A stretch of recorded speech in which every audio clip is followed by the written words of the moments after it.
റോമാലേഖനം അതിൻ്റെ 8-ാം അധ്യായം 23, 24, 25 വാക്യങ്ങൾ. ഇതിങ്ങനെയാണ് എഴുതിയിരിക്കുന്നത്: ആത്മാവെന്ന ആദ്യദാനം ലഭിച്ചിരിക്കുന്ന നാമും നമ്മുടെ ശരീരത്തിൻ്റെ വീണ്ടെടുപ്പായ പുത്രത്വത്തിൽ കാത്തുകൊണ്ട് ഉള്ളിൽ ഞരങ്ങുന്നു. പ്രത്യാശയാലല്ലോ നാം രക്ഷിക്കപ്പെട്ടിരിക്കുന്നത്. കാണുന്ന പ്രത്യാശയല്ല. ഒരുത്തൻ കാണുന്നതിനായി ഇനി പ്രത്യാശിക്കുന്നത് എന്തിന്? നാം കാണാത്തതിനായി പ്രത്യാശിക്കുന്നുവെങ്കിലോ അതിനായി ക്ഷമയോടെ കാത്തിരിക്കുന്നു. ആമേൻ. ഇവിടെ വചനം പറയുന്ന ഒരു കാര്യം ഇതാണ്: പ്രത്യാശ. വിശ്വാസത്തെക്കുറിച്ചല്ല ഇവിടെ പറയുന്നത്, പ്രത്യാശയെക്കുറിച്ചാണ്. വിശ്വാസം എന്ന് പറയുമ്പോൾ സംഭവിച്ച കാര്യങ്ങളെക്കുറിച്ചുള്ള ഉറപ്പാണ്. എന്തുവാ? അത് സംഭവിക്കാൻ പോകുന്ന കാര്യത്തെക്കുറിച്ചുള്ള വിശ്വാസവും ആകാം. എന്നാൽ സംഭവിച്ചു കഴിഞ്ഞ കാര്യത്തെക്കുറിച്ച് നമുക്ക് പ്രത്യാശയില്ല. പ്രത്യാശ എന്ന് പറയുമ്പോൾ എപ്പോഴും ഭാവിയിലേക്ക് നോക്കുന്ന കാര്യമാണ്. പ്രത്യാശ എന്ന് പറയുമ്പോൾ നമ്മളെല്ലാവരും നമ്മളെക്കുറിച്ച് പോസിറ്റീവായുള്ള കാര്യങ്ങൾ പ്രത്യാശിക്കുന്നു എന്ന് പറയാറുള്ളത്. അപ്പം നമ്മൾ പ്രത്യാശിക്കുമ്പോൾ നമ്മുടെ പ്രത്യാശയും നമ്മുടെ യോഗ്യതയുമായിട്ട് ഒരു ബന്ധം എപ്പോഴും ഉണ്ടായിരിക്കും. ഇപ്പം ഒരു BSc നഴ്സിംഗ് പഠിച്ച ഒരാൾ, അയാളുടെ പ്രത്യാശ ഇതായിരിക്കും: ഞാനൊരു നേഴ്സായിട്ട് എനിക്ക് ജോലി കിട്ടും. ഒരു BEd കഴിഞ്ഞ ഒരാൾ, എനിക്ക് ഒരു അധ്യാപക വൃത്തിയിലേക്ക് ഒരു ജോലി കിട്ടും. അപ്പം ഒരാളുടെ പ്രത്യാശയും അയാളുടെ യോഗ്യതയും അദ്ദേഹത്തിൻ്റെ അവസ്ഥകളുമായിട്ടൊരു ബന്ധമുണ്ട്. എന്നാൽ ഇവിടെ പറയുന്നത് പരിശുദ്ധാത്മാവെന്ന ആദ്യ ദാനം നമ്മുടെ ഉള്ളിൽ ലഭിച്ചപ്പോൾ പുത്രത്വത്തിനായുള്ള ഒരുക്കമാണ് നമ്മുടെ ഉള്ളിൽ നടന്നുകൊണ്ടിരിക്കുന്നത്. ഇപ്പോഴ് നമ്മുടെ ഓരോരുത്തരും ജീവിതത്തിൽ നമ്മൾ പ്രത്യാശിക്കുന്ന എന്ത് ബേസ് ചെയ്താ? നമ്മുടെ കഴിവിനെ ബേസ് ചെയ്തുകൊണ്ടായിരിക്കും നമ്മൾ പ്രത്യാശിക്കുന്നത്. ഇവിടെ ഇരിക്കുന്ന ആരും നിങ്ങളുടെ കഴിവിൻ്റെ അപ്പുറത്തൊരു സാധാരണ മനുഷ്യന്റെ ലെവലിൽ നമ്മുടെ കഴിവിന് മേലായ ഒരു കാര്യം ഒരിക്കലും പ്രതീക്ഷിക്കത്തില്ല. നമ്മൾ പ്രതീക്ഷിക്കുന്ന നമ്മുടെ ആ അതിർത്തി, നമുക്കൊരു ബിസിനസ് ആണോ അതിൻ്റെ ലെവൽ വെച്ചാണ് നമ്മൾ പ്രതീക്ഷിക്കുന്നത്.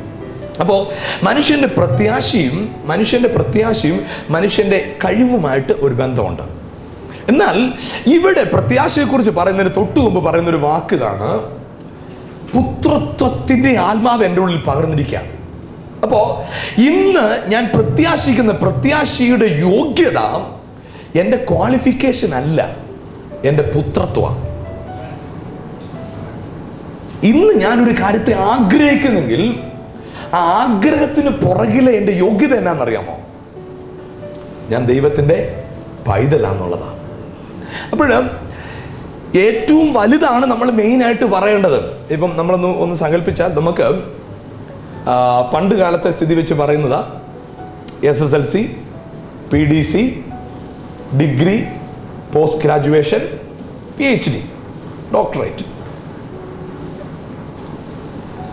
നമ്മളോട് PhD ഉള്ള ഒരാളോട് സംസാരിച്ച അദ്ദേഹത്തിന്റെ യോഗ്യത എന്താന്ന് ചോദിച്ചാൽ അദ്ദേഹം പറഞ്ഞു: ഞാൻ SSLC പാസ്സായതാ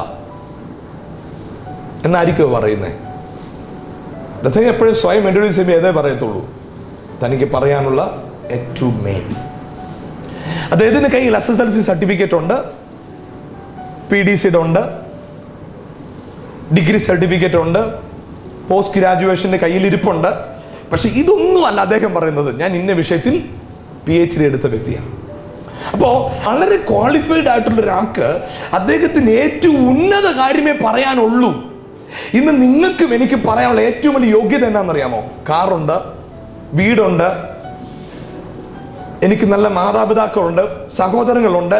ഇതെല്ലാം SSLCയും PDCയുമാണ്. എനിക്ക് പറയാനുള്ള PhD എന്നാണെന്നറിയാമോ? ഞാൻ ദൈവ പൈതലാണ്. എനിക്ക് പറയാൻ എനിക്ക് ഒരാളുടെ അടുത്ത് ഇൻട്രൊഡ്യൂസ് ചെയ്യുമ്പോൾ എൻ്റെ കുടുംബമാക്കിമേ അല്ല എനിക്ക് പറയാനുള്ളത്. എനിക്ക് പറയാൻ ഒറ്റ യോഗ്യതയുള്ളൂ: ഞാൻ ദൈവത്തിൻ്റെ പൈതല. എന്നാൽ എനിക്ക് മറ്റ് ഡിഗ്രി സർട്ടിഫിക്കറ്റ് എൻ്റെ കയ്യിലിരിപ്പുണ്ട്, അതിന് ഞാൻ ചെറുതായിട്ട് കാണുന്നില്ല. അതാണ് എന്നെ ഇങ്ങോട്ട് എത്തിച്ചത്, അത് ശരിയാ. പക്ഷെ എനിക്കൊരു കാര്യമാണ്, എനിക്ക് എന്നെക്കുറിച്ച് പറയുമ്പോൾ എനിക്ക് പറയാൻ ഒരു കാര്യമേ പ്രധാനമായിട്ടുള്ളൂ: ഞാൻ അവൻ്റെ രക്തത്താൽ വീണ്ടെടുക്കപ്പെട്ട് എൻ്റെ യോഗ്യതകളെ മുഴുവൻ മാറ്റിവെച്ച്, എൻ്റെ അയോഗ്യതകളെ മുഴുവൻ മാറ്റിവെച്ച്, എൻ്റെ കഴിവില്ലായ്മയെ മുഴുവൻ അവഗണിച്ച്, എൻ്റെ ബലഹീനതകളെ മുഴുവൻ എന്നോട് ക്ഷമിച്ച് എന്നെ പൈതലാക്കി മാറ്റിയ കൃപ എനിക്കിന്ന് പറയാൻ ഒറ്റ കാര്യമേ ഉള്ളൂ: ഞാൻ കർത്താവിന്റെ പൈതലത്രേ. ആമേൻ. വേറെ ഒത്തിരി കാര്യം പറയാനുണ്ട്. എന്നാൽ എനിക്കിന്ന് എന്നെ കുറിച്ച് പ്രശംസിക്കാൻ ഒരു കാര്യമുള്ളൂ: കാൺമീൻ, ഞാൻ ദൈവമക്കൾ എന്ന് വിളിക്കപ്പെടുവാൻ എത്ര വലിയ പദവിയാതാ. ആമേൻ. അപ്പോ ഇന്ന് നമ്മുടെ പ്രത്യാശയുടെ യോഗ്യത എന്താ? പ്രത്യാശയുടെ അടിസ്ഥാനം എന്തുവാ? ഞാൻ ദൈവത്തിന്റെ പൈതലാ. ആമേൻ, ഹല്ലേലൂയ. അങ്ങനെയാണെങ്കിൽ പ്രിയപ്പെട്ടവരെ, ഓരോരുത്തരുടെ യോഗ്യത അനുസരിച്ച് ഓരോരുത്തർ പ്രത്യാശിക്കുന്നതെങ്കിൽ നമുക്ക് എന്തൊക്കെ പ്രതീക്ഷിക്കാം? നമുക്ക് എന്തൊക്കെ പ്രതീക്ഷിക്കാം? നമ്മുടെ അപ്പന്റെ വസ്തു മൊത്തം നമുക്ക് എന്ത് ചെയ്യാം? പ്രത്യാശിക്കാം. ഹല്ലേലൂയ. അപ്പോൾ എൻ്റെ അവകാശം എന്നെ നിർത്തിയിരിക്കുന്ന ഏതാണെന്നറിയാമോ? എൻ്റെ പുത്രത്വമാണ്. ആമേൻ. എൻ്റെ പുത്രത്വത്തെ കുറിച്ച് ഞാൻ പറയുമ്പോഴെല്ലാം എനിക്ക് പ്രശംസിക്കാൻ ഒറ്റ കാര്യമേ ഉള്ളൂ. എൻ്റെ പിതാവിൽ മാത്രമേ ഉള്ളൂ, എൻ്റെ കർത്താവിൽ മാത്രമേ ഉള്ളൂ. അതാണ് എൻ്റെ പ്രശംസ. കർത്താവിൽ പ്രശംസിക്കുന്ന ഏറ്റവും വലിയ ഭാഗ്യമാണ്. ആമേൻ, ഹല്ലേലൂയ. അപ്പോൾ അങ്ങനെ പ്രത്യാശിക്കുക. ആമേൻ. അതുകൊണ്ട് അങ്ങനെ പ്രത്യാശ എൻ്റെ ഉള്ളിലുള്ളത് കൊണ്ട് ഞാനൊരു കാര്യം ചെയ്യുകയാണ്. ഹല്ലേലൂയ. ആമേൻ. നാം കാണാത്തതിനെ പ്രത്യാശിക്കുന്നുവെങ്കിലോ അതിനായി ക്ഷമയോടെ കാത്തിരിക്കും. പ്രത്യാശ, പ്രൈസ് ദി ലോർഡ്. ഈ പ്രത്യാശ ഉണ്ടെങ്കിൽ ഞാൻ എന്ത് ചെയ്യും? അതിനുവേണ്ടി ക്ഷമയോടെ കാത്തിരിക്കും. എങ്ങനെ കാത്തിരിക്കും? ക്ഷമയോടെ.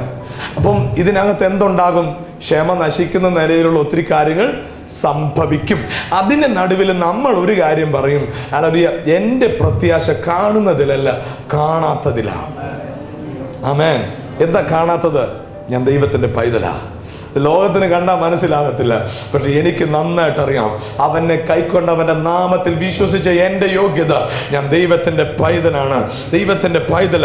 ആമേൻ, ഹല്ലേലൂയ. ഞാൻ അതിനു വേണ്ടി കാത്തിരിക്കുക. ആമേൻ, അത് കാത്തിരിക്കുക. ആമേൻ. അതുകൊണ്ട് വചനം പറയുന്നു, അവണ്ണം തന്നെ ആത്മാവ് നമ്മുടെ ബലഹീനതയ്ക്ക് തുണ നിൽക്കുന്നു. ആത്മാവ് എന്ത്? നമ്മുടെ ബലഹീനതയ്ക്ക് തുണ നിൽക്കുക. ആമേൻ. ആത്മാവ് എൻ്റെ ബലഹീനതയ്ക്ക് എന്ത് ചെയ്യുക? തുണ നിൽക്കുക. എങ്ങനെ? അവണ്ണം തന്നെ, എവണ്ണം തന്നെ, കാണാത്തതിൽ പ്രത്യാശയോടെ കാത്തിരിക്കുന്നത് പോലെ തന്നെ. ആമേൻ. ആത്മാവ് എനിക്ക് വേണ്ടി പ്രാർത്ഥിക്കുന്ന എന്തിനു വേണ്ടിയാണെന്നറിയാമോ? കാണുന്നതിന് വേണ്ടിയല്ല, കാണാത്തതിന് വേണ്ടിയാ. അവണ്ണം തന്നെ ആത്മാവും പ്രാർത്ഥിക്കുന്നത്. ആത്മാവ് തുണ നിൽക്കുന്ന ആ ഒരു വിഷയത്തില് അവണ്ണം തന്നെ. ഏത് വണ്ണം തന്നെ? കാണാത്തതിനെ ഞാൻ പ്രാപിക്കുമെന്ന ഉറപ്പോടെ എൻ്റെ പരിശുദ്ധാത്മാവ് എൻ്റെ അകത്തിരുന്നുകൊണ്ട്, ഹല്ലേലൂയ, ആമേൻ, ആമേൻ, എന്ത് ചെയ്യുക? ആമേൻ, എൻ്റെ ഉള്ളിൽ എനിക്ക് വേണ്ടി ഞരങ്ങുക, പക്ഷപാതം ചെയ്യുകയാണ്. ആമേൻ, ഹല്ലേലൂയ. അതുകൊണ്ട് ആത്മാവ് 27-ാം വാക്യത്തിൽ ഇങ്ങനെ എഴുതിയിരിക്കുന്നു, എന്നാൽ ആത്മാവ് വിശുദ്ധർക്ക് വേണ്ടി ദൈവഗത പ്രകാരം പക്ഷപാതം ചെയ്യുന്നത് കൊണ്ട് ആത്മാവിന്റെ ചിന്ത ഇന്നതെന്ന് ഹൃദയത്തെ പരിശോധിക്കുന്നവൻ അറിയുന്നു. ആമേൻ. അപ്പം ആത്മാവിന്റെ ചിന്ത ഇന്നതെന്ന് ഹൃദയത്തെ പരിശോധിക്കുന്നവൻ അറിയുന്നു. എന്നിട്ട് 28-ാം വാക്യത്തിൽ, നമ്മൾ കഴിഞ്ഞ ആഴ്ച ഈ വാക്യം ധ്യാനിച്ചതാ. എന്നാൽ 28-ാം വാക്യത്തിലേക്ക്, എന്നാൽ ദൈവത്തെ സ്നേഹിക്കുന്നവർക്ക്, നിർണയപ്രകാരം വിളിക്കപ്പെട്ടവർക്ക് തന്നെ സകലവും നന്മയ്ക്കായി കൂടി വ്യാപരിക്കുന്നു. ആമേൻ, ഹല്ലേലൂയ, ഹല്ലേലൂയ, ആമേൻ. ഇവിടെ പറയുന്നത് ദൈവത്തെ സ്നേഹിക്കുന്നവർക്ക്. ഇവിടെ പറഞ്ഞു നിർത്തുന്ന ഒരു കാര്യം ഇതുണ്ട്. ഈ വാക്കുകളെ തമ്മിൽ ബന്ധിപ്പിക്കുന്ന ഒരു വാക്കുണ്ട്, എന്നാൽ. എങ്ങനെ? എന്നാൽ. ഈ വാക്കുകളെ തമ്മിൽ ബന്ധിപ്പിക്കുന്നത് എന്നാൽ എന്നൊരു വാക്കാണ്. ഈ രണ്ട് സെന്റൻസുകളെ തമ്മിൽ ബന്ധിപ്പിക്കുന്നു. അപ്പോ അവിടെ പറയുന്നൊരു ആത്മാവ് ഞരങ്ങുന്നുണ്ട്, ശരിയാ. ദൈവം എല്ലാം ആരാ ഞറിയുന്നുണ്ട്, എല്ലാം ശരിയാ. എന്നാൽ നമ്മൾ പറയുന്ന എപ്പോഴാ? ഹല്ലേലൂയ, ആമേൻ. എൻ്റെ കയ്യിൽ പൈസ ഉണ്ട്, എന്നാൽ തരാൻ മനസ്സില്ല, തീർന്നേ.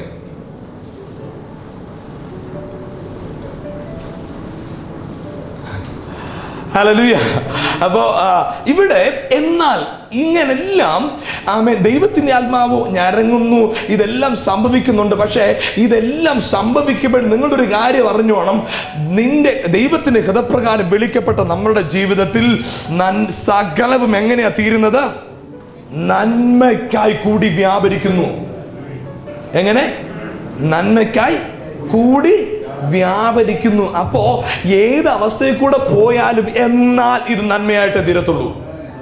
ആമേൻ, ഹല്ലേലൂയ. ഇപ്പൊ നമ്മൾ പറയാറില്ലേ, ആമേൻ, കഷ്ടതയുണ്ട്, എന്നാലും ഇത് നന്മയ്ക്കായിട്ട് തീരത്തുള്ളൂ. ഹല്ലേലൂയ. ഇന്ന് എൻ്റെ അവസ്ഥ ഇങ്ങനെയൊക്കെ, എന്നാൽ ഇത് നന്മയായിട്ട് തീരത്തുള്ളൂ. ആമേൻ. ഇന്ന് നാട്ടുകാരനെ കളിയാക്കുന്നുണ്ട്, എന്നാൽ കർത്താവ് അതെനിക്ക് നന്മയായിട്ട് മാറ്റും. ഹല്ലേലൂയ. ഇന്ന് ചിലരെന്നെ നോക്കി ചിരിക്കുന്നുണ്ട്, എന്നാൽ കർത്താവ് അതെനിക്ക് നന്മയാക്കി തീർക്കും. ഇന്ന് ചിലരെന്നെ കണ്ടിട്ട് മാറിപ്പോകുന്നുണ്ട്, പക്ഷെ എന്നാൽ കർത്താവ് അതെനിക്ക് നന്മയാക്കി മാറ്റും. ഇന്ന് ചില വിഷയത്തെ ഞാൻ ഞെരുങ്ങിയിരിക്കുക, പക്ഷെ എന്നാൽ എൻ്റെ ദൈവം അതെനിക്ക് നന്മയാക്കി തീർക്കും. ഹല്ലേലൂയ, ഹല്ലേലൂയ, ആമേൻ. എന്നാൽ ദൈവത്തെ സ്നേഹിക്കുന്നവർക്കും നിർണയപ്രകാരം വിളിക്കപ്പെട്ടവർക്കും തന്നെ സകലതും നന്മയ്ക്കാക്കി കൂടി വ്യാപരിപ്പിക്കുന്നു. ഹല്ലേലൂയ, ആമേൻ. എന്നിട്ട് 29-ാം വാക്യം ഇങ്ങനെ എഴുതിയിരിക്കുന്നത്, അവൻ മുന്നറിഞ്ഞവരെ തൻ്റെ പുത്രൻ അനേക സഹോദരന്മാരിൽ ആദ്യജാതനാകേണ്ടതിന് അവൻ്റെ സ്വരൂപത്തോട് അനുരൂപരാകുവാൻ മുൻ നിയമിച്ചുമിരിക്കുന്നു. ആമേൻ. നമ്മൾ എന്ത് ചെയ്തു? മുൻ നിയമിച്ചു. യേശുവിൻ്റെ സ്വരൂപത്തോട് അനുരൂപമാകാനായിട്ടാണ് നമ്മുടെ കർത്താവ് എന്ത് ചെയ്തത്? മുൻനിർണയിച്ചത്. ആമേൻ. എങ്ങനെ? അവന്റെ സ്വരൂപം, അവന്റെ സ്വരൂപം. ഹല്ലേലൂയ, ആമേൻ. കർത്താവിന്റെ വചനത്തിൽ ഇങ്ങനെ എഴുതിയിരിക്കുന്നത്, ആമേൻ, കർത്താവ് നമുക്ക് തന്നത് എന്ത് സ്വരൂപമാ? ആരുടെ സ്വരൂപമാ? ഉൽപ്പത്തിയിൽ മനുഷ്യനെ സൃഷ്ടിച്ചപ്പോൾ കർത്താവ് പറഞ്ഞെന്താ? നാം നമ്മുടെ സ്വരൂപത്തിലും നമ്മുടെ സാദൃശ്യത്തിലും. നമുക്ക് അവിടെ കാണാൻ കഴിയുന്ന എന്താ? അവിടെ കാണാൻ കഴിയുന്നത്, ആദിയിൽ ദൈവം ആകാശവും ഭൂമിയും സൃഷ്ടിച്ചു എന്ന് ആരംഭിക്കുമ്പോൾ, എന്നാൽ ഉൽപ്പത്തിയിൽ സൃഷ്ടിയുടെ വിവരണം വരുമ്പോൾ അവിടെ പറയുന്ന നാം നമ്മുടെ സ്വരൂപത്തിലും. അവിടെ ആ വാക്യം പറയുന്നത് ബഹുവചനമായിട്ടാണ് പറയുന്നത്. ആ വാക്യം ഹല്ലേലൂയ നമുക്ക് ഉൽപ്പത്തി പുസ്തകത്തിൽ അത് കാണാൻ. നാം നമ്മുടെ സ്വരൂപത്തിലും നമ്മുടെ സാദൃശ്യത്തിലും മനുഷ്യനെ ഉണ്ടാക്കുക എന്ന് ദൈവം പറഞ്ഞു. ഹല്ലേലൂയ. 26-ാം വാക്യത്തിലും 28-ാം വാക്യത്തിലും അത് എഴുതിയിട്ടുണ്ട്. ഉൽപ്പത്തി പുസ്തകം 1-ാം അധ്യായത്തിൽ നാം നമ്മുടെ സ്വരൂപത്തിലും സാദൃശ്യത്തിലും മനുഷ്യനെ ഉണ്ടാക്കുക എന്ന് പറഞ്ഞു. ആമേൻ. അപ്പം മനുഷ്യനെ ദൈവം സൃഷ്ടിച്ചത് എങ്ങനെയാണ്? ദൈവത്തിൻ്റെ തന്നെ സ്വരൂപത്തിലാണ്. എന്നാൽ ഇവിടെ പറയുന്നത് നാം നമ്മുടെ സ്വരൂപത്തിലും സാദൃശ്യത്തിലും. ആരുടെ? നാം നമ്മുടെ സ്വരൂപത്തിലും സാദൃശ്യത്തിലും. അപ്പോൾ ഏകവചനമായിട്ടല്ല അവിടെ പറയുന്നത്, അവിടെ പറയുന്നത് ബഹുവചനമാണ്. അങ്ങനെയാണെങ്കിൽ ഇവിടെ പിതാവും പുത്രനും പരിശുദ്ധാത്മാവാകുന്ന ദൈവം ഒരുമിച്ച് പറയാം, നാം നമ്മുടെ സ്വരൂപത്തിലും സാദൃശ്യത്തിലും മനുഷ്യനെ ഉണ്ടാക്കുക. അപ്പോ പാപം ചെയ്തപ്പോ എന്താ നഷ്ടപ്പെട്ടെ? തേജസ് നഷ്ടപ്പെടുത്തി. പാപം ചെയ്തപ്പോ മനുഷ്യൻ തേജസ് നഷ്ടപ്പെടുത്തി. എന്നാൽ ഇവിടെ റോമാലേഖനത്തിൽ നമ്മൾ വായിക്കുന്നു, അവൻ നമ്മളെ മുൻനിർണയിച്ചു. എങ്ങനെ? മുൻനിർണയിച്ചു. എന്ത് ചെയ്തു? മുൻ നിർണയിച്ചു. എന്തിനു വേണ്ടിയാ? പുത്രന്റെ സ്വരൂപത്തോട് അനുരൂപമാകാനായിട്ട് നമ്മൾ എന്ത് ചെയ്തു? മുൻ നിർണയിച്ചു. അപ്പൊ മുൻ നിർണയിച്ചതിന്റെ ഉദ്ദേശം എന്തിനു വേണ്ടിയാണെന്നറിയാമോ? ഇന്നലകളിൽ നഷ്ടപ്പെട്ടുപോയ ആ സ്വരൂപത്തിലേക്ക് നമ്മൾ വീണ്ടും മടങ്ങി വരാനായിട്ട്. ആമേൻ. ആ മടങ്ങി വരവിന് ഒരു പ്രത്യേകതയും കൂടെ ഉണ്ട്. അല്ലെങ്കിൽ അതിന്റെ അവിടെ അല്ലെങ്കിൽ ആ സ്വരൂപവും സാദൃശ്യം എന്ന് ഉൽപ്പത്തി 1:26 പറഞ്ഞിരിക്കുമ്പോൾ ആ സ്വരൂപം സാദൃശ്യം എന്ന് പറയുന്നതിന്റെ കൂടെ തന്നെ ചേർത്ത് രണ്ടിടത്തും പറയുന്നൊരു കാര്യമുണ്ട്, അവൻ ഈ ഭൂമിയിലെ സകലവറ്റിനെയും വാഴട്ടെ. ആമേൻ. അപ്പൊ സ്വരൂപം തരുന്നതിന്റെ ഉദ്ദേശം എന്താ? സ്വരൂപം, അവന്റെ പുത്രന്റെ സ്വരൂപം നമുക്ക് തരുന്നതിന് ഉദ്ദേശം എന്താ? നമ്മളെ കർത്താവ് വിളിച്ചത് ആമേൻ പുത്രന്റെ സ്വരൂപത്തിൽ വാഴാനായിട്ട് മാത്രമല്ല, പുത്രൻ ആരായിരുന്നോ അതുപോലെ നാമുമായി തീരാനായിട്ടാണ്. പുത്രന്റെ അധികാരം എന്ന് പറയുന്നത് ഭൂമിയുടെ മേൽ വാഴുന്നവനായിരുന്നെങ്കിൽ നമ്മളെയും അവനോട് അനുരൂപമാകാനായിട്ട് വിളിച്ചത് നമ്മുടെ സാഹചര്യങ്ങളുടെ മേൽ വാഴാനായിട്ടാണ്. അപ്പോൾ നമ്മളെ മുൻനിർണയിച്ച് എന്തിനു വേണ്ടിയാണെന്നറിയാമോ? ഒരിക്കലും ഹല്ലേലൂയ സാഹചര്യങ്ങളെല്ലാം അനുകൂലമായിരിക്കും എന്നല്ല കർത്താവ് പറഞ്ഞത്. അല്ല, കർത്താവ് നമുക്ക് അനുകൂലമായിരിക്കും എന്നാ. സാഹചര്യം അനുകൂലമായിരിക്കുമെന്നല്ല. സാഹചര്യങ്ങൾ എങ്ങനെയാ? നമുക്ക് എന്തിനാ നമ്മൾ സാഹചര്യത്തെ എന്തിനാ നോക്കുന്നത്? ദൈവം നമുക്ക് അനുകൂലമാണ്. സാഹചര്യത്തെ എന്തിനാ നോക്കുന്നത്? സാഹചര്യങ്ങളെ മുഴുവൻ അനുകൂലമാക്കാൻ കർത്താവിന് കഴിയും. ഹല്ലേലൂയ. അപ്പോൾ ഇവിടെ മനുഷ്യനോട് കർത്താവ് പറഞ്ഞത്, നീ ഇതിനെല്ലാം വാഴാനായിട്ട്. വാഴുക എന്ന് പറഞ്ഞാൽ എല്ലാം നിനക്ക് അനുസരിക്കുമെന്നൊന്നും നിർബന്ധമൊന്നുമില്ല. ചിലത് നിനക്കെതിരെ വന്നെന്നിരിക്കും. പക്ഷെ നിന്റെ അകത്തെ അഭിഷേകം എന്ത് ചെയ്യുമെന്നറിയാമോ? നിനക്കെതിരെ വരുന്നതിനെ പോലും നീ വാഴത്തക്കവണ്ണം നിന്നെ മാറ്റിയിരിക്കും. Hallelujah, hallelujah. നിനക്കെതിരെ വരുന്നതിനെ പോലും വാഴത്തക്കവണ്ണം നിന്റെ കരത്തെ ഉയർത്തിയിരിക്കും, നിന്നെ മാനിച്ചിരിക്കും. പ്രിയപ്പെട്ടവരെ, ധൈര്യം എന്ന് പറയുന്നത് ഭയമില്ലാത്ത അവസ്ഥയല്ല. ധൈര്യം എന്ന് പറയുന്നത് ഭയമില്ലാത്ത അവസ്ഥയല്ല. ധൈര്യം എന്ന് പറയുന്നത് ഭയം ഉണ്ടായിരുന്നിരിക്കും.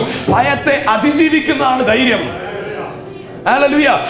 ധൈര്യം എന്ന് പറയുന്നത് ഒരിക്കലും ഭയമില്ലാത്ത മനുഷ്യന്റെ അവസ്ഥയല്ല. ഹല്ലേലൂയ. ഭയം മനുഷ്യരെല്ലാവരിലും ഉണ്ടായേക്കാം. പക്ഷെ ധൈര്യമുള്ളവന്റെ പ്രത്യേകത എന്നാണെന്നറിയാമോ? ഭയത്തെ അതിജീവിക്കുന്നവനാ. ഹല്ലേലൂയ. പ്രതികൂലങ്ങൾ ഉണ്ടായിരുന്നിരിക്കും, പ്രതിസന്ധി ഉണ്ടായിരുന്നിരിക്കും. എന്നാൽ നിന്നെ വിളിച്ചത് പ്രതികൂലങ്ങളുടെ മുമ്പിൽ തലകുനിച്ച് നിൽക്കാനല്ല. നിനക്കെതിരെ ആർത്ത് എരമ്പി വരുന്ന പ്രതികൂലങ്ങളെ, നിനക്ക് ചുറ്റും നിൽക്കുന്ന പ്രതികൂലങ്ങളെ, നിനക്കെതിരെ പിശാച് ഉയർത്തിക്കൊണ്ട് വന്നിരിക്കുന്ന ആയുധങ്ങളെ മുഴുവൻ വാണ് അതിനുമേൽ ജയത്തിനുമേൽ ജയോത്സവമായിട്ട് പാടാനായിട്ട് എന്റെ കർത്താവ് എന്നെ വിളിച്ചിരിക്കുന്നത്. അത് വിശ്വസിക്കുന്നത് മാത്രം ആമേൻ പറ. അവന്റെ സ്വരൂപം എനിക്ക് കർത്താവ് തന്നത് അവനെ പോലെ വാഴാനായിട്ടാണ്. ഹല്ലേലൂയ. അവൻ ആ പുത്രത്വത്തിന്റെ അധികാരം ഇതാണ്, വാഴാനായിട്ട്. അതുകൊണ്ട് ആ ഗലാത്യയില്, റോമില്, എബ്രായയില് എല്ലാ ലേഖനങ്ങളും വായിക്കുമ്പോൾ എല്ലായിടത്തും പറയുന്ന ഒരു കാര്യമുണ്ട്. മക്കളാണെങ്കിൽ അവകാശികളോ, സകലത്തിനും യജമാനന്, നീ വാഴാനുള്ളവനാ. ഈ പുത്രത്വം നിന്റെ അകത്ത് തന്നത്, അവന്റെ സ്വരൂപത്തിലേക്ക് നിന്നെ കൊണ്ടുവന്നത്, ഹല്ലേലൂയ, നീ വാഴ്ചയുടെ മുമ്പിൽ തല കുനിക്കാനായിട്ടല്ല, നീ വാഴ്ചകളുടെ മേൽ വാഴാനായിട്ടാണ്. ആമേൻ, ഹല്ലേലൂയ. വാഴ്ചകടമേൽ വാഴാനായിട്ട് യേശുക്രിസ്തു ഈ ലോകത്ത് ശുശ്രൂഷിച്ചപ്പോ, യേശു പോയ പടകിന്റെ മേതിലെ തിരമാല ഉയർന്നില്ല എന്നല്ല, തിര ഉയർന്നു. പക്ഷെ യേശുവിനത് തിരമാലയായിട്ട് തോന്നിയില്ല. നല്ല ചൂടുള്ളപ്പോൾ നല്ല യേശു റൂമിൽ കിടക്കുന്ന ഫീലിംഗ് യേശുവിനുണ്ടായുള്ളൂ. തിരമാല എതിർത്ത് വന്നു, പക്ഷെ യേശു അതിനെ അതിജീവിച്ചു. എന്ന് പ്രിയപ്പെട്ടവരെ, പ്രതികൂലങ്ങൾ ഇല്ല എന്നല്ല, പ്രതികൂലമായിട്ട് തോന്നാത്ത എന്താണെന്നറിയാമോ? പ്രതികൂലങ്ങളെ ഭരിക്കുന്നവൻ, പ്രതികൂലങ്ങളെ വാഴുന്നവൻ, പ്രതികൂലങ്ങളെ അനുകൂലമാക്കി മാറ്റുന്നവൻ. കടലെതിരെ വരുമ്പോ, കാറ്റെതിരെ വരുമ്പോ ടെൻഷൻ ഇല്ലാത്ത എന്തുകൊണ്ടാണെന്നറിയാമോ? സൃഷ്ടിച്ചവൻ എന്റെ അകത്തിരിക്കുക. ഹല്ലേലൂയ.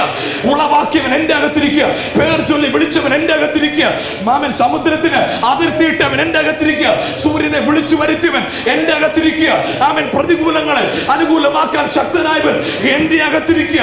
അകൽ എന്നെ യേശു വിളിച്ചത് അനേക സഹോദരന്മാരിൽ ആദ്യ ജാതനായ യേശുവിനെ എന്റെ കൂടെ നിർത്തിയത് ഞാൻ അവന്റെ സ്വരൂപത്തോട് അനുരൂപമാകാനായിട്ടാണ്. ആമേൻ, ഹല്ലേലൂയ. അവന്റെ സ്വരൂപത്തോട് അനുരൂപമാകാനായിട്ടാണ്. ആമേൻ. വചനം പറയുന്നു, മുൻ നിയമിച്ചവരെ വിളിച്ചും. ആമേൻ. മുൻ നിയമിച്ചത് എന്തിനാണെന്നറിയാമോ? പുത്രന്റെ സ്വരൂപത്തോട് അനുരൂപമാകാനായിട്ട് നമ്മളെ മുൻ നിർണയിച്ച. ഹല്ലേലൂയ. അങ്ങനെ മുൻ നിർണയിച്ചവര് എന്ത് ചെയ്തു? വിളിച്ചു. ഹല്ലേലൂയ. വിളി എന്ന് പറയുമ്പോൾ ഒരിക്കലും ഒരു മനുഷ്യൻ സാധാരണ ഒരാളെ വിളിക്കുന്ന പോലെ ഉള്ള ഒരു വിളിയായിട്ട് ഇതിനെ ഒരിക്കലും നമ്മൾ ചിന്തിക്കരുത്. ഹല്ലേലൂയ. ഇവിടെ വിളി എന്ന് പറയുമ്പം നിങ്ങളുടെ ഒരു ഇതിനെ ഒന്ന് ശ്രദ്ധിച്ചാൽ നിങ്ങൾക്കതിൻ്റെ പറയുന്നതിൻ്റെ അതേ അർത്ഥത്തിൽ മനസ്സിലാക്കാൻ പറ്റും. അച്ഛനും ഇങ്ങനെ പറയുന്നത്, ഞാൻ എൻ്റെ അമ്മയുടെ ഗർഭത്തിൽ ഉരുവാകുന്നതിന് മുമ്പേ നീ എന്നെ കണ്ടു, എന്നെ പേർ ചൊല്ലി വിളിച്ചു. എനിക്ക് ദൈവാത്മ തന്നൊരു ചിന്തയാണ് ഞാൻ നിങ്ങളോട് ഷെയർ ചെയ്യുന്നത്. അങ്ങനെയാണ് ഈ ലോകത്ത് ആരെങ്കിലും ജനിക്കുന്നതിന് മുമ്പ് തന്നെ കർത്താവ് എന്ത് ചെയ്തിട്ടുണ്ട്?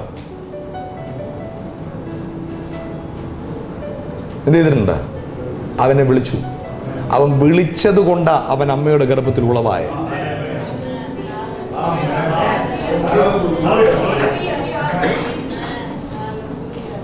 ഞാനും നിങ്ങളുടെയും എൻ്റെയും അമ്മയുടെ ഉദരത്തിൽ ഉളവായത് എന്തുകൊണ്ടാണ്? മെഡിക്കൽ സയൻസിന്റെ കഴിവ് ഞാനൊന്നുമല്ല. എൻ്റെ കർത്താവ് വിളിച്ച സെക്കൻഡിൽ ഞാൻ എൻ്റെ അമ്മയുടെ ഉദരത്തിൽ ഉളവായി.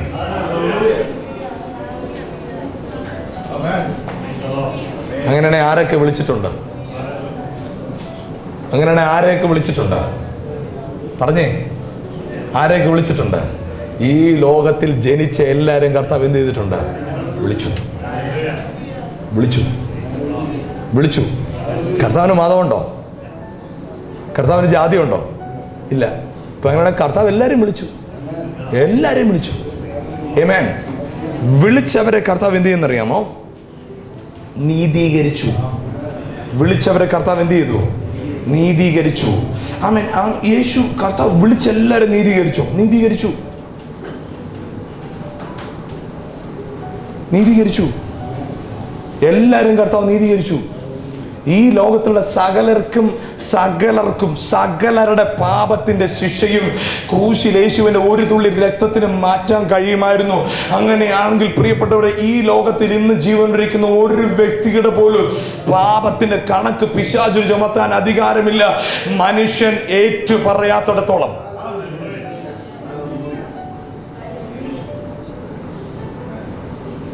ഇന്നാരും ആകട്ടെ, എത്ര വലിയ പാപിയാകട്ടെ, ഒറ്റ വാക്ക് യേശുവേ യേശുവേ എന്ന് വിളിച്ചാൽ അപ്പോഴല്ല നീതീകരിക്കുന്നേ. ആണോ? ഞാൻ വിശ്വസിച്ചത് ഇപ്പോഴാ, പക്ഷെ എന്നെ നീതീകരിച്ചത് ഇപ്പോഴല്ല. 2014 വർഷം മുമ്പ് എന്നെ നീതീകരിച്ചതാണ്. ആമേൻ. പക്ഷെ വചനം പറയുന്നു, ഇപ്പോൾ ക്രിസ്തുവേശുവിലുള്ളവർക്കൊരു ശിക്ഷാവിധിയില്ല. അപ്പം നീതീകരിക്കപ്പെട്ടു, പക്ഷെ നീതിയിലേക്ക് വരണമെങ്കിൽ ക്രിസ്തുവിലാകണം. ക്രിസ്തുവിലാകാത്തിടത്തോളം എന്തില്ല? ഞാൻ ജനിച്ചു മരിച്ചു, കർത്താവ് ഇതെല്ലാം ചെയ്തു, അതുകൊണ്ട് എനിക്ക് എങ്ങനെ ജീവിക്കാമല്ല.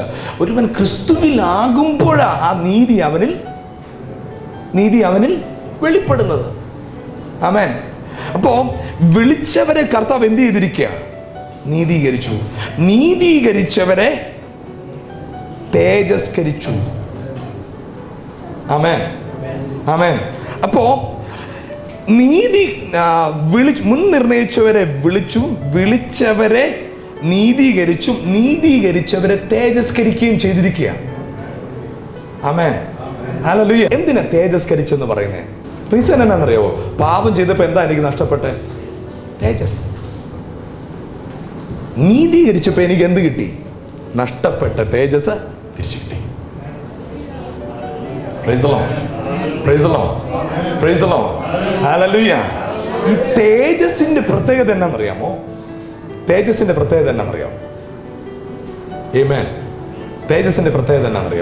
പ്രത്യേകത ഇത്രേ ഉള്ളൂ. എന്നെ മറയ്ക്കുന്നതും ദൈവത്തെ വെളിപ്പെടുത്തുന്നതുമായ ഒന്നാണ് തേജസ്. കുറച്ചുകൂടെ പറഞ്ഞു തരട്ടെ. നിങ്ങളിലേക്ക് നോക്കുക. ഇപ്പോൾ എന്നിലേക്ക് നോക്കിയ സജിയെയാ പിശാച് കാണുന്നത്. പക്ഷെ എപ്പോൾ ഞാൻ നീതീകരിക്കപ്പെട്ടപ്പോൾ അപ്പൊ തന്നെ എന്നിൽ എന്ത് പൊതിഞ്ഞു? ഗ്ലോറി. ഇപ്പോ ആരുടെ തേജസ്സാ? ദൈവത്തിന്റെ തേജസ്സാ. ഇപ്പൊ പിശാചിനെ നോക്കിയ എന്നെ കാണാനില്ല, ഗ്ലോറിയ. ആമേൻ.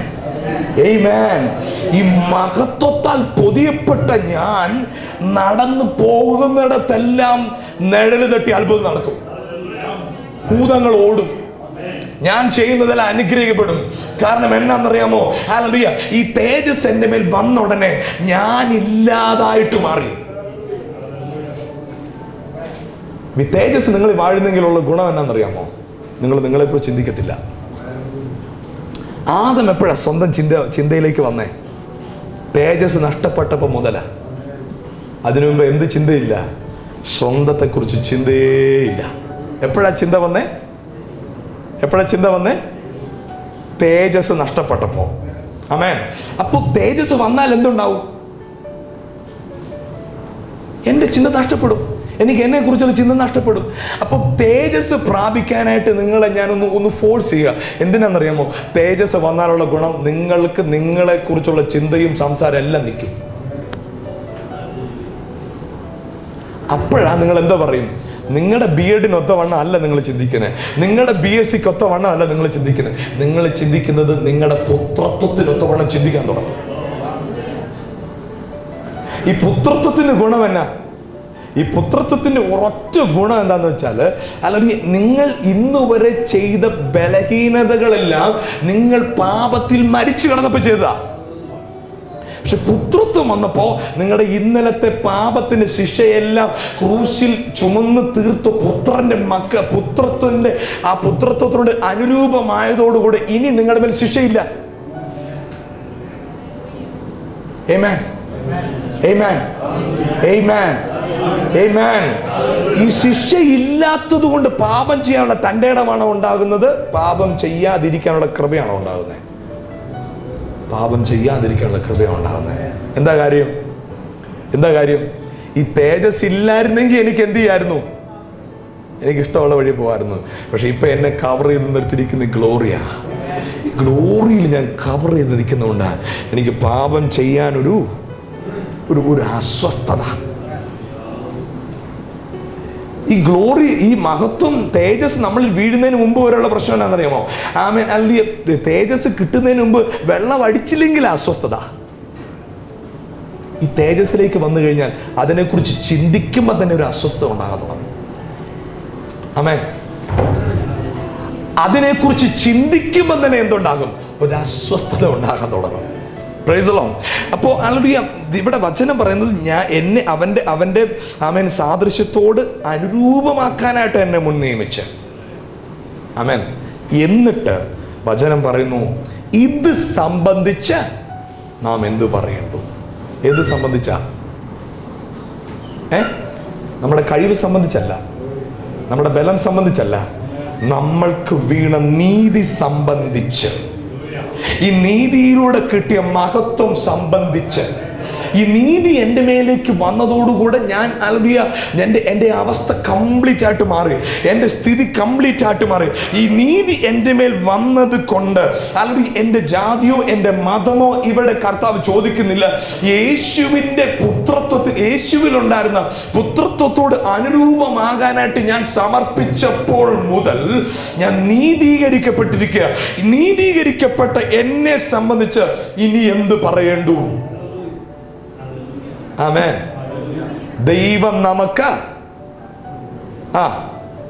അനുകൂലമെങ്കിൽ പ്രതികൂലം ആരാ? ആമേൻ. ഹല്ലേലൂയ. അപ്പോ ഇവിടെ ഇങ്ങനെ ഒരു ഈ വാക്യത്തിൽ നിങ്ങൾ ശ്രദ്ധിക്കുക. അവിടെ പറഞ്ഞൊരു കാര്യം ഇതാണ്. അവിടെ മുൻ നിയമിച്ചു, വിളിച്ചു, നീതീകരിച്ചു, തേജസ്കരിച്ചു. അപ്പോ ദൈവം നമുക്ക് അനുകൂലമെങ്കിൽ, ദൈവം നമുക്ക് അനുകൂലമെങ്കിൽ എന്ന് പറഞ്ഞാൽ, ഞാൻ ദൈവത്തെ അറിയാതിരുന്നപ്പോ തന്നെ എന്നെ ദൈവം അറിഞ്ഞു. ഞാൻ ദൈവത്തെ വിളിക്കുന്നതിന് മുമ്പ് തന്നെ ദൈവം എന്നെ വിളിച്ചു. ഞാൻ ദൈവത്തെ കണ്ടതിന് മുമ്പേ ദൈവം എന്നെ കണ്ടു. ഞാൻ അവനെ തെരഞ്ഞെടുക്കുന്നതിന് മുമ്പ് അവൻ എന്നെ തെരഞ്ഞെടുത്തു. ആമേൻ. അങ്ങനൊരു നീതി എൻ്റെ മേൽ വന്നിരിക്കുമ്പോ ഇത് സംബന്ധിച്ച് ദൈവം എനിക്ക് അനുകൂലമാണെന്ന് ഉറപ്പാണ് എനിക്ക്. കാരണം ഞാൻ തെരഞ്ഞെടുത്തിരുന്നെങ്കിൽ എനിക്ക് പ്രയാസം ഉണ്ടായി. കാരണം എന്റെ തെരഞ്ഞെടുപ്പ് ശരിയോ തെറ്റോ? തെരഞ്ഞെടുപ്പുകൾ തെറ്റുപറ്റാത്ത ചിലപ്പോഴൊക്കെ ജീവിതത്തിൽ നമ്മൾ തെരഞ്ഞെടുത്ത കാര്യങ്ങൾക്ക് നമുക്ക് അബദ്ധം തോന്നിയിട്ടില്ലേ? ചിലപ്പോൾ നിങ്ങൾ സെലക്ട് ചെയ്ത വസ്ത്രമായിരിക്കാം, ചിലപ്പോൾ നിങ്ങളെടുത്ത കോഴ്സ് ആയിരിക്കാം, ചിലപ്പോൾ നിങ്ങളെടുത്ത വണ്ടി ആയിരിക്കാം. അത് വേണ്ടായിരുന്നു എന്ന് ചിലപ്പോൾ ചിന്തിച്ചിട്ടില്ല. ചിലർ അതിനെ വലിയ കാര്യങ്ങൾ ചിന്തിച്ചിട്ടുണ്ട്. അത് വേണ്ടായിരുന്നു, അപ്പോൾ അബദ്ധം പറ്റിയതാ, ഫോട്ടോ കണ്ടതാണ്, നേരിട്ട് കണ്ടിട്ട് ഇതിൽ വെച്ച മതി. പോട്ടെ. അപ്പോൾ നമ്മൾ ചിലപ്പോൾ ചില തെരഞ്ഞെടുപ്പുകളെ കുറിച്ച് നമ്മൾ എന്ത് ചെയ്യും? നമ്മൾ ഒന്ന് തിരിച്ച് ചിന്തിക്കും. നമ്മുടെ തെരഞ്ഞെടുപ്പിലെ മിസ്റ്റേക്ക് വരുന്നത് കർത്താവിൻ്റെ തെരഞ്ഞെടുപ്പോ? കർത്താവിൻ്റെ തെരഞ്ഞെടുപ്പിലോ? ഞാനൊരു കാര്യം ചോദിക്കട്ടെ. നിങ്ങൾ വാങ്ങിക്കുന്ന മൊബൈൽ ഫോണ്, എല്ലാ മൊബൈൽ ഫോണും തന്നെ ഒരു ഫോണായിരിക്കും. നിങ്ങൾ വാങ്ങിച്ചുകൊണ്ട് അത് വരുമ്പോൾ എല്ലാവർക്കും ഭംഗിയായിട്ട് യൂസ് ചെയ്യപ്പെട്ട മൊബൈൽ ഒരുപക്ഷെ നിങ്ങളുടെ കയ്യിലിരിക്കുന്ന ആ ഒരു പീസിന് കംപ്ലൈൻറ്റ് വന്നു വിടാഴിയുണ്ടോ? ഉണ്ടോ? പക്ഷെ എൻ്റെ കർത്താവ് ഒരു വ്യക്തിയെ തെരഞ്ഞെടുത്ത അബദ്ധത്തിലല്ല, അറിഞ്ഞുകൊണ്ടാണ് തെരഞ്ഞെടുക്കുന്നത്. ആമേൻ. അങ്ങനെ അറിഞ്ഞുകൊണ്ടാണ് എന്നെ തെരഞ്ഞെടുത്തതെങ്കിൽ, ആമേൻ, ഹല്ലേലൂയ. ചിലപ്പോൾ പറയാറില്ലേ, ഇങ്ങനെയുള്ള സ്വഭാവം ഇങ്ങനെയാന്ന് അറിഞ്ഞില്ല, ഈ കമ്പനിയുടെ സ്ഥിതി ഇങ്ങനെയാന്ന് അറിഞ്ഞില്ല, ഈ ബിസിനസ് ഇങ്ങനെയാന്ന് അറിഞ്ഞില്ല. എപ്പോഴാ? അടുത്ത് കഴിഞ്ഞപ്പോഴാ അറിഞ്ഞേ. പക്ഷെ കർത്താവ് ആമേൻ അടുത്ത് കഴിഞ്ഞ് അറിയുന്നവനല്ല, ആമേൻ അടുക്കുന്നതിന് മുമ്പേ തന്നെ അറിഞ്ഞിട്ടാ എന്നെ തിരഞ്ഞെടുത്തേ. അറിഞ്ഞിട്ടാ തെരഞ്ഞെടുത്തെങ്കിൽ പകുതി വഴിക്ക് നമ്മുടെ ക്യാരക്ടറിൽ ഒരു തെറ്റ് വരുമ്പോൾ ഇത് ഓർത്തില്ല കേട്ടോ, ഇങ്ങനത്തെ സ്വഭാവം ഓർത്തല്ല ഞാൻ വിളിച്ചത്, ഇങ്ങനെയാണ് എനിക്ക് വേണ്ടാന്ന് പറഞ്ഞ് ഇട്ടേച്ച് പോകത്തില്ല. കാരണം ശരിക്കും അറിഞ്ഞിട്ടാ തിരഞ്ഞെടുത്തേ. നമുക്ക് മിസ്റ്റേക്ക് ഉണ്ടാകുമെന്ന് അറിഞ്ഞുകൊണ്ട് തന്നെ തിരഞ്ഞെടുത്തേ. നമ്മുടെ കുറവുകൾ മനസ്സിലാക്കി തന്നെ തിരഞ്ഞെടുത്ത്. ആമേൻ. ഇവിടെയാ പറയുന്നത് ദൈവം എനിക്ക് അനുകൂലമാ, എനിക്ക് അനുകൂലമാണെന്നുള്ള ഉറപ്പെന്നാ. എൻ്റെ ജീവിതത്തിൽ മിസ്റ്റേക്കുകൾ നിൽക്കുമ്പോ തന്നെ എന്നെ തിരഞ്ഞെടുത്തതാ. ആമേൻ. ഞാൻ കർത്താവിനെ അറിഞ്ഞിട്ടും ഹല്ലേലൂയ ആമേൻ എനിക്ക് മേഖലകളിൽ കുറവുണ്ടാകുമെന്ന് അറിഞ്ഞിട്ട് തന്നെയാണ് തിരഞ്ഞെടുത്തത്. അതുകൊണ്ട് എവിടെയെങ്കിലും ബലഹീനത വന്നോളനെ ദൈവത്തിൽ നിന്ന് ഒളിച്ചോടാൻ നോക്കേണ്ട. ആമേൻ. നിന്റെ ബലഹീനത അറിഞ്ഞുകൊണ്ട് തന്നെ കർത്താവ് തിരഞ്ഞെടുത്ത്. ദൈവം നമുക്ക് അനുകൂലമെങ്കിൽ പ്രതികൂലം ആര്? സെൽഫ് കണ്ടംനേഷനിലേക്ക് നിങ്ങളെ തന്നെ വിധിച്ച് നിങ്ങളെ തന്നെ എഴുതി തള്ളി കളയരുത്. അകത്ത് നല്ല ബോധ്യം ഉണ്ടാകട്ടെ, എൻ്റെ ബലഹീനതകളെ അറിഞ്ഞ് എൻ്റെ കർത്താവ് എന്നെ തിരഞ്ഞെടുത്തേ.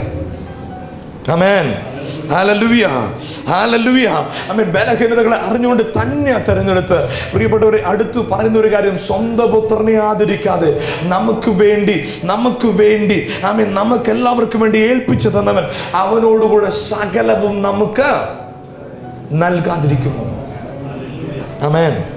എന്തിനാ സ്വന്തം പുത്രനെ നമുക്ക് വേണ്ടി തന്നേ? എന്തിനാ സ്വന്തം പുത്രനെ നമുക്ക് വേണ്ടി തന്നേ? Praise the Lord. എന്തിനാ തന്നെ? സ്വന്തം പുത്രനെ അങ്ങോട്ട് ഏൽപ്പിച്ചു കൊടുത്തപ്പോൾ പോയിട്ട് എല്ലാവർക്കും ഓരോ വെള്ളി നാണയം വെച്ച് അല്ലെങ്കിൽ ഓരോ സ്വർണ്ണ നാണയം വെച്ച് കൊടുത്ത് എല്ലാവരെയും വിലക്ക് മേടിക്കാനായിട്ടല്ല പറഞ്ഞത്. ന്യായപ്രമാണത്തിൽ എന്തെല്ലാം ശിക്ഷകളുണ്ടോ, ന്യായപ്രമാണത്തിൽ എന്തെല്ലാം ക്രമമുണ്ടോ, ന്യായപ്രമാണത്തിൽ ദൈവത്തെ പ്രസാദിപ്പിക്കാൻ എന്തൊക്കെ ചടങ്ങുകൾ നിർവഹിക്കാനുണ്ടോ, അതിൻ്റെ എല്ലാ ചെറുതും വലുതുമായ ശിക്ഷകളും അതിൻ്റെ എല്ലാ പ്രമാണങ്ങളും അനുഷ്ഠിച്ച് ന്യായപ്രമാണത്തെ നീക്കാനല്ല നിവർത്തിപ്പാനാ വന്നവനെന്ന് അവൻ യേശു പറഞ്ഞ പോലെ അവൻ ഇവിടേക്ക് ഇറങ്ങി വന്നത് ന്യായപ്രമാണത്തിന്റെ ശിക്ഷ മുഴുവൻ ചുമന്നിട്ട് സ്വന്തം പുത്രന്ന് പോലും നോക്കാതെ എന്റെ ശിക്ഷയ്ക്ക് ഈക്വലായിട്ട് അവനെ ഏൽപ്പിച്ചു കൊടുത്തെങ്കിൽ അവൻ അത്രമാത്രം എന്നെ സ്നേഹിച്ചെങ്കിൽ ആ പുത്രനെ തന്നതിന്റെ കൂടെ തന്നെ സകലവും എനിക്ക് നൽകാതിരിക്കുമോ? സകലവും എനിക്ക് നൽകാതിരിക്കുമോ? സകലവും എനിക്ക് നൽകാതിരിക്കുമോ? സകലവും എനിക്ക് നൽകാതിരിക്കുമോ? ആമേൻ. Hallelujah, hallelujah. ഇവിടെ നിങ്ങൾ ഇവിടെ കാണേണ്ട ഒരു കാര്യം, ഇവിടെ എഴുതിയിരിക്കുന്ന കാര്യം എന്താണ്? സ്വന്തം പുത്രൻ ആദരിക്കാൻ നമുക്ക് വേണ്ടി ഏൽപ്പിച്ച തന്നവൻ, നമുക്ക് വേണ്ടി ഏൽപ്പിച്ച തന്നവൻ. ആമേൻ. തന്നവൻ. ഇന്ന് നമ്മുടെ യോഗ്യതകൾ നോക്കിയിട്ടല്ല തന്നെ. മനസ്സിലായോ? നമ്മൾ കർത്താവിനെ അറിയുന്നതിന് മുമ്പ് തന്നെ നമുക്ക് വേണ്ടി പുത്രനെ തന്നു. നിങ്ങൾ ആരെങ്കിലും പറയുക ഞാൻ ഇന്ന ദിവസം രക്ഷിക്കപ്പെട്ടു എന്ന് പറഞ്ഞാൽ നിങ്ങൾക്ക് തെറ്റിപ്പോയി. രക്ഷിക്കപ്പെട്ടത് പണ്ട്, നിങ്ങൾ അറിഞ്ഞത് അന്നാ. രക്ഷ എന്ന് പറയുന്നത് 2014 വർഷം മുമ്പ് നടന്നതാ. പക്ഷെ നിങ്ങൾ കൈപോക്കി അന്നാ നിങ്ങളത് അറിഞ്ഞ് നിങ്ങൾ രക്ഷിക്കപ്പെട്ടെന്ന സത്യം. ആമേൻ. ഹല്ലേലൂയ. ഒന്ന് ചിന്തിച്ചു നോക്കിയ പ്രിയപ്പെട്ടവരെ, അങ്ങനെ നമ്മൾ പാപികളായിരുന്നപ്പോ തന്നെ നിങ്ങൾ ഈ വാക്കൊന്ന് ശ്രദ്ധിക്കണേ. നമ്മൾ പാപികളായിരുന്നപ്പോ തന്നെ നമുക്ക് വേണ്ടി തന്നത് എന്തിയാ? സ്വന്തം പുത്രനെ. മനസ്സിലായോ? നമ്മൾ പാപികളായിരുന്നപ്പോ നമുക്ക് വേണ്ടി തന്നത് ആരെയാ? പുത്രനെ തന്നതോടുകൂടി നമ്മൾ ആരായി? നമ്മളും ദൈവത്തിന്റെ മക്കളായി. ഇല്ലേ? ആമേൻ. പാപികളായിരുന്നപ്പോ തന്നെ പുത്രനെ തന്നെങ്കിൽ മക്കളായി കഴിഞ്ഞ പിന്നെ എന്താ തരത്തില്ലാത്ത? ഒന്നുകൂടെ ചിന്തിച്ചേ, നിങ്ങളൊന്ന് ചിന്തിച്ചേ. പാപികളായിരുന്നപ്പോ തന്നെ സ്വന്തം പുത്രനെ യേശുവിനെ നമുക്ക് വേണ്ടി തന്നെങ്കിൽ ആ പുത്രനെ സ്വീകരിച്ച് നമ്മൾ ഇപ്പം മക്കളായിരിക്കുക. മക്കളായ നമുക്ക് എന്താ തരാൻ മടി? എന്റെ പിതാവിന് സൗഖ്യം തരാൻ മടിയാ? നിങ്ങളെ അനുഗ്രഹിക്കാൻ ബുദ്ധിമുട്ടാ എന്റെ കർത്താവിന്? ഇല്ല. സ്വന്തം പുത്രനെ ആദരിക്കാൻ തന്നതാ. ഇന്ന് നാളെ തരാൻ പോകുന്നല്ല, തന്നതാണ്. എപ്പോ? പാപികളായിരുന്നപ്പോ തന്നെ പുത്രനെ തന്നെങ്കിൽ. ഓ ഹല്ലേലൂയ. ആമേൻ. പ്രിയപ്പെട്ടവരെ, ആ ഒരു വെളിപ്പാട് എന്റെ അകത്ത് തീ കത്തിക്കുക. ആമേൻ. യേശുവിന്റെ നാമത്തിൽ ഇന്ന് പകൽ ആമേൻ നിങ്ങളുടെ അകത്ത് ഈ ഒരു ചിന്ത എടുത്തുകൊണ്ട് പോയാണല്ലോ ഈ ദിവസങ്ങളിൽ തന്നെ നിങ്ങൾ ബ്രേക്ക് ത്രൂസ് കാണും, നിങ്ങൾ അത്ഭുതങ്ങളെ കാണും. ഒന്ന് വിശ്വസിച്ചേ. പാപിയായിരുന്നപ്പോ തന്നെ സ്വന്തം പുത്രൻ എനിക്ക് വേണ്ടി തന്നെങ്കിൽ ഞാൻ നീതിമാനായി കഴിഞ്ഞപ്പോ എനിക്ക് വേണ്ടി എന്താ തരത്തില്ലാത്ത ദൈവം? പ്രിയപ്പെട്ടവരെ, ഒന്ന് വിശ്വാസത്താലൊന്ന് കണ്ട്, ഒന്ന് അകത്തൊന്ന് കണ്ട്, പാപിയായിരുന്നപ്പോ തന്നെ, നാം തെറ്റ് ചെയ്തിരുന്നപ്പോ തന്നെ, അനുസരണം കെട്ട് ജീവിച്ചപ്പോ തന്നെ ആമേൻ തരാവുന്ന ഏറ്റവും വലിയ ഗിഫ്റ്റ് സ്വന്തം പുത്രനെ തന്നെങ്കിൽ നീതീകരിക്കപ്പെട്ട നിനക്ക് വേണ്ടി, അവന്റെ മേലുള്ള ക്രിസ്തുവിലെ വിശ്വാസത്താൽ നീതീകരിക്കപ്പെട്ട നിനക്ക് വേണ്ടി ഇനി എന്താ തരാൻ മടി എന്റെ പിതാവിനാണ്. ചിലരുടെ ഉള്ളിലേക്ക് ആ വെളിപ്പാടങ്ങ് ഇറങ്ങുക, ചിലരുടെ അകത്തേക്ക് അതങ്ങ് ഇറങ്ങുക. എന്താണെന്നറിയാമോ? സ്വന്തം പുത്രനെ പോലും ആദരിക്കാതെ നീ പാപിയായിരുന്നപ്പോ നിനക്ക് വേണ്ടി തന്നെങ്കിൽ, നീ നശിച്ചു കിടന്നപ്പോ നിനക്ക് വേണ്ടി തന്നത് ആമേൻ ഹല്ലേലൂയ സ്വന്തം പുത്രനെയാണെങ്കിൽ, അവനുള്ള വിശ്വാസത്താൽ പുത്രനിലേക്ക് നീ ആകർഷിക്കപ്പെട്ടപ്പോ, ക്രിസ്തുവിലായ നിനക്ക്, രക്ഷിക്കപ്പെട്ട നിനക്ക്, അവന്റെ പദവിയിലേക്ക് വന്ന നിനക്ക്, രക്തത്താൽ വീണ്ടെടുക്കപ്പെട്ട നിനക്ക്, പാപിയായിരുന്ന നിനക്ക് വേണ്ടി തന്നതിനേക്കാൾ ഒന്ന് ചിന്തിച്ചു നോക്ക്. ഇനി എന്താ തരാനുള്ളത്? ഇനി എന്താ തരാനുള്ളത്? ഒന്ന് ഉറച്ച് വിളിച്ചു പറ. Amen hallelujah. ഒരിക്കലും ഒരിക്കലും ഒരിക്കലും ഒന്നിനും എനിക്ക് മുട്ടു വരത്തില്ല.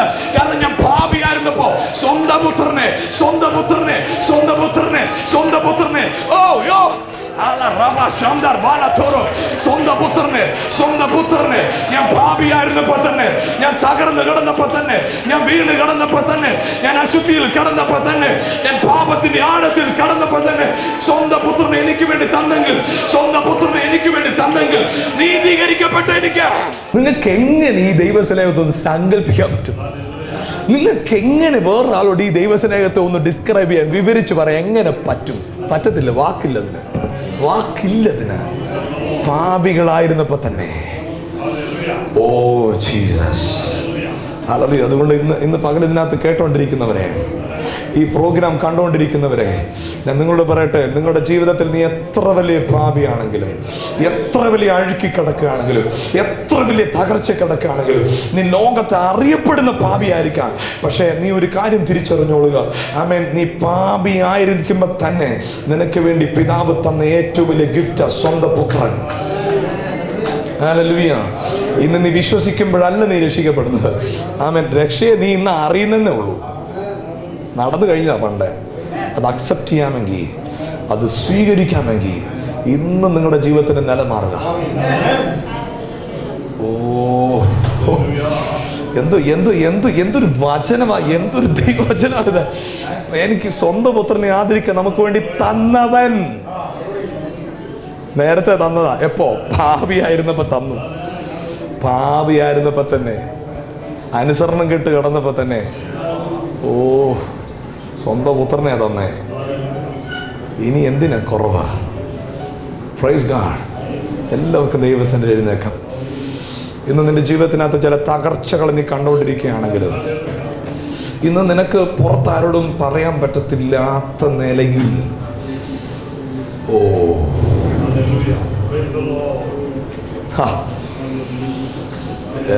എനിക്ക് നന്നായിട്ട് അനുഭവിക്കാൻ കഴിഞ്ഞു കേട്ടോ. കർത്താവിൻ്റെ സ്നേഹം ഇതിനകത്ത് ഇറങ്ങി നിൽക്കുക. എന്തൊക്കെയോ ചിലതോടെ സംഭവിക്കാൻ പോവാ, എന്തൊക്കെയോ ചിലതോടെ സംഭവിക്കാൻ പോവാ. ആ സ്നേഹത്തെ ഒന്നോർത്തേ. നീ പാപിയായിരുന്നപ്പോ തന്നെ സ്വന്തം പുത്രനെ തന്നെന്ന് നിങ്ങൾക്കൊരു സ്തോത്രം പറയാൻ തോന്നുന്നില്ല. നിങ്ങൾക്ക് താങ്ക് യു ജീസസ് എന്നൊരു വാക്ക് പറയാൻ തോന്നുന്നില്ല. സ്വന്തം പുത്രനെ ആദരിക്കാതെ എപ്പോ? പാപിയായിരുന്നപ്പോ തന്നെ തന്നെങ്കിൽ, നീതീകരിക്കപ്പെട്ട നിനക്ക്, മകനായി മാറിയ നിനക്ക് സകലവും സൗജന്യമായിട്ട് തരിക. സൗജന്യം, ഫ്രീലി ഫ്രീലി ഫ്രീലി. ഇന്നത് പ്രാപിക്കട്ടെ, ഇന്നത് പ്രാപിക്കട്ടെ, ഇന്നത് പ്രാപിക്കട്ടെ, ഇന്നത് പ്രാപിക്കട്ടെ, ഇന്നത് പ്രാപിക്കട്ടെ. പ്രിയപ്പെട്ടവര്, നിങ്ങളുടെ ആരുടെയും ജീവിതത്തിൽ, ഒരുപക്ഷെ ഈ പ്രോഗ്രാം കണ്ടുകൊണ്ടിരിക്കുന്നവരുടെ ജീവിതത്തിൽ യേശു ക്രിസ്തു നിങ്ങളുടെ പാപത്തിനു വേണ്ടി മരിച്ചെന്നും യേശു നിങ്ങളുടെ നീതിക്കായി ഉയർത്തെഴുന്നേറ്റുമെന്നുള്ള വിശ്വാസം നിങ്ങളുടെ അകത്ത് വന്നിട്ടില്ലെങ്കിൽ, പ്രിയപ്പെട്ടവർ, ഇപ്പോൾ പരിശുദ്ധാത്മ നിങ്ങൾക്കൊരു അവസരം തരിക. ആമേൻ. അതിന് നിങ്ങൾ വേറെ ഒന്നും ചെയ്യേണ്ട കാര്യമില്ല. നിങ്ങൾ എന്തെങ്കിലും കൊടുക്കേണ്ട കാര്യമില്ല. എങ്ങോട്ടെങ്കിലും നിങ്ങൾ പോകേണ്ട കാര്യമില്ല. ആമേൻ. നിങ്ങൾ ഇരിക്കുന്ന അതേ സ്ഥലത്ത് ഒറ്റ വാക്ക്, യേശുവേ അങ്ങന്റെ പാപത്തിനു വേണ്ടി മരിച്ചുവെന്ന് ഞാൻ വിശ്വസിക്കുന്നു. അങ്ങേക്ക് എൻ്റെ ജീവിതത്തിന്റെ കർത്തൃത്വം ഞാൻ ഏൽപ്പിച്ചു തരുന്നു. ഇനി മുതൽ ഞാൻ യേശുവിൻ്റെയാണ് എന്നൊരൊറ്റ വാക്ക് നിങ്ങൾ പറയുമോ? ഹല്ലേലൂയ. നിങ്ങളുടെ ജീവിതത്തിലേക്ക് ദൈവസ്നേഹം ഇറങ്ങി വരാൻ പോവാ. ഹല്ലേലൂയ. പ്രിയപ്പെട്ടവരെ, ആ നീതീകരണം പ്രാപിക്കാൻ ആഗ്രഹിക്കുന്നവർ എന്നോട് കൂടെ ചേർന്ന് പ്രാർത്ഥിക്കാമോ? ഹല്ലേലൂയ. യേശുവേ, അങ്ങന്റെ പാപത്തിന് വേണ്ടി മരിച്ചു എന്ന് ഞാൻ വിശ്വസിക്കുന്നു. എൻ്റെ നീതിക്കായിട്ട് അങ്ങ് ഉയർത്തെഴുന്നേറ്റു എന്ന് ഞാൻ വിശ്വസിക്കുന്നു. എനിക്കായിട്ട് അങ്ങ് ഇന്നും ജീവിക്കുന്നു എന്ന് ഞാൻ വിശ്വസിക്കുന്നു. യേശുവേ, എൻ്റെ ജീവിതത്തിൻ്റെ കർത്തൃത്വം ഞാൻ അങ്ങേക്ക് തരുന്നു.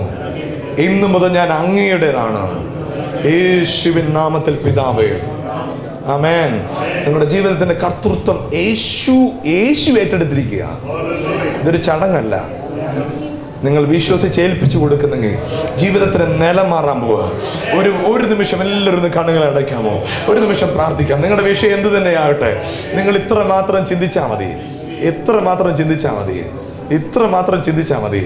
നിങ്ങൾ പാപികളായിരുന്നപ്പോൾ തന്നെ സ്വന്തം പുത്രനെ എനിക്ക് വേണ്ടി ഏൽപ്പിച്ചു തന്നെങ്കിൽ അവനാൽ നീതീകരിക്കപ്പെട്ട എനിക്ക് എന്തിനാ കുറവ്? ആ ഉറപ്പോടെ നിൽക്കുക.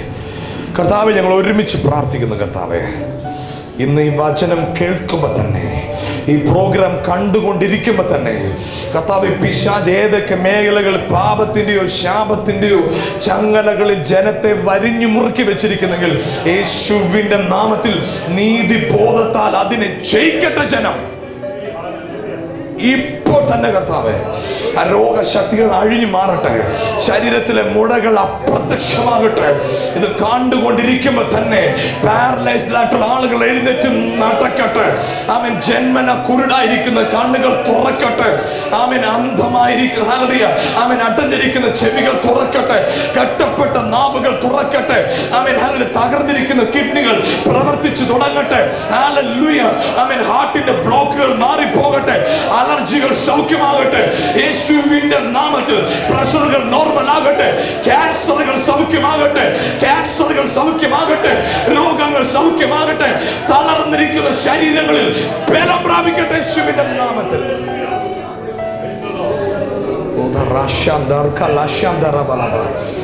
കർത്താവ് അത് ചെയ്തു കഴിഞ്ഞാണ് സ്തോത്രം. കർത്താവേ, ചെയ്തു കഴിഞ്ഞാൽ സ്തോത്രം. യേശുവിൻ നാമത്തിൽ പിതാവേ, ദൈവമക്കളെല്ലാം കരങ്ങളെ അടിച്ച് കർത്താവെ നന്ദി പറഞ്ഞേ. ശക്തിയോടെ വിശ്വാസത്താൽ ഇന്ന് പകൽ എന്റെ ദൈവം അത് ചെയ്തത് ഓർമ്മ. Hallelujah, hallelujah, hallelujah, hallelujah. പ്രിയപ്പെട്ടവരെ, എനിക്ക് നല്ല ബോധ്യത്തോടെ പറയുക, ഈ പ്രോഗ്രാം കണ്ടുകൊണ്ടിരിക്കുമ്പോൾ തന്നെ ചില ജീവിതങ്ങൾ അത്ഭുതം നടന്നു കഴിഞ്ഞു. കർത്താവ് നിങ്ങളെ അനുഗ്രഹിക്കട്ടെ. ദൈവകൃപയിൽ നിങ്ങൾ അറിഞ്ഞ രക്ഷയിൽ നിലനിൽക്കുക. കർത്താവ് എല്ലാ നന്മകളാൽ നിങ്ങളെ നിറയ്ക്കട്ടെ. God bless you. ഹല്ലേലൂയ.